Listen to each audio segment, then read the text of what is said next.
Hey everyone, I'm here to show off my Familiar, Possessed, and Charmer deck on Yu-Gi-Oh! Master Duel. So in this deck, you'll see some of the really old Familiar cards and some of the really new ones. In fact, I've got every attribute familiar in this deck, and if you're unfamiliar with these cards, pun not intended, these cards allow you to target monsters your opponent controls or monsters your opponent has in their own graveyard and special summon them on your side of the field. That's what basically most of them do. Some of them do it on flip effect. Some of them do it on when they come out. Actually, none of them do it when they can come out. I'm pretty sure. Yeah. The only ones that do it on the field are the flip effects, and the only ones that do it in the from the graveyard are the link monsters. Now, I actually happen to have some really cool tech in here with this copy of Monster Reborn and this copy of Change of Heart in my deck. This makes it very easy for me to put monsters on my field using my opponent's monsters without using any of the monsters effects that I have in my decks. Along with Monster Reborn, I have Monster Rebirth. So if I happen to pull this trap card, I can take it and flip it. I can activate it. I don't know why I'm so tongue-tied today.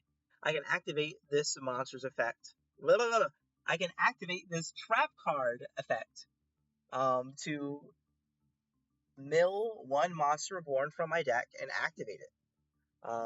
That'll let me special summon one of my cards or one of my opponent's cards on the field from the graveyard.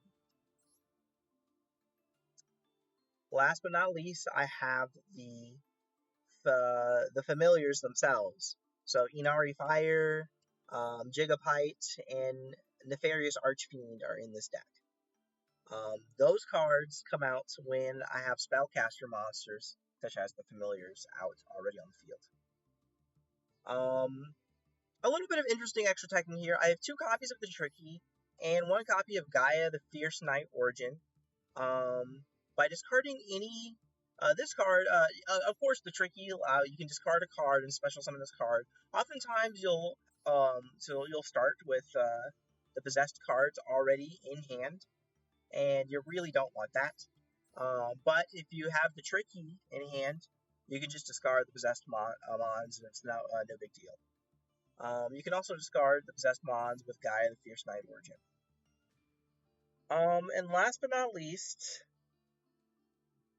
I always put triple tactics talent in basically every deck I have because Ash, Blossom, and Maxi are so common to see activate to disrupt you during your main phase. It's basically a constant that something's going to disrupt you during your main phase, so you might as well play triple tactics talent. As for my other hand traps in here, I have Effect Failure. It does what it does what all the other it basically does what other hand traps do, but it's a spellcaster, so I can summon it. And then if I have a familiar like Inari Fire in my hand, I can summon Inari Fire because I have a spellcaster on the field. It's also a tuner, but I don't happen to have any. I don't do any. There's nothing to do with that.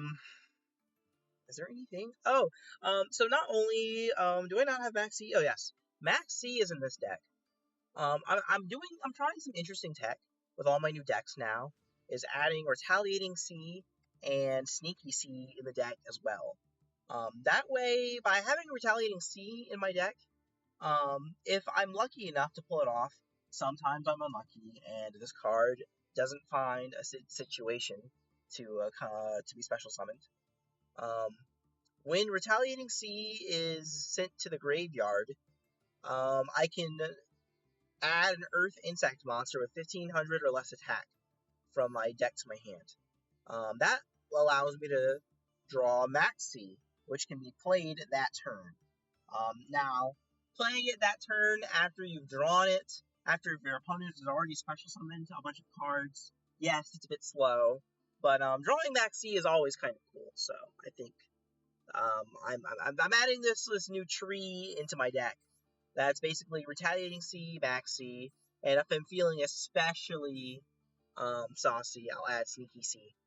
I find Sneaky C to be the worst of the C's, but if you play Sneaky C first on turn 1, on your opponent's turn, they can't destroy it by battle during their turn because there's no battle during turn 1.